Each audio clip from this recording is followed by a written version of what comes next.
بسم الله الرحمن الرحيم يسبح لله ما في السماوات وما في الأرض الملك القدوس العزيز الحكيم هو الذي بعث في الأميين رسولا منهم يتلو عليهم آياته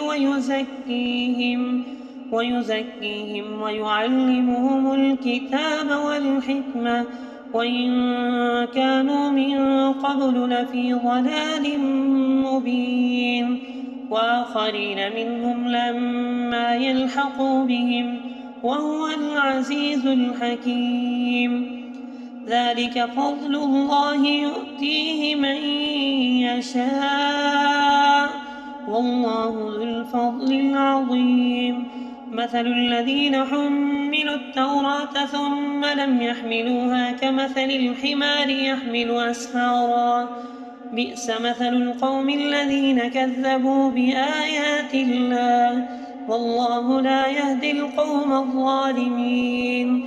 قل يا أيها الذين هادوا إن زعمتم أنكم أولياء لله من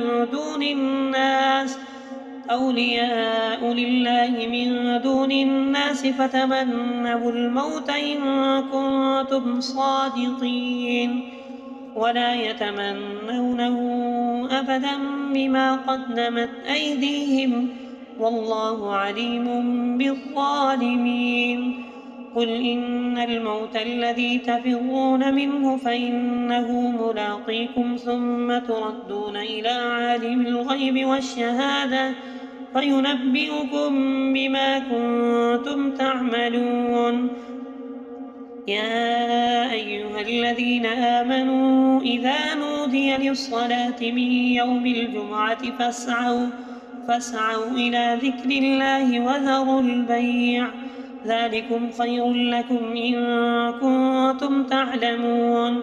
فإذا قضيت الصلاة فانتشروا في الأرض وابتغوا من فضل الله واذكروا الله كثيرا لعلكم تفلحون وإذا رأوا تجارة أو لهوا انفضوا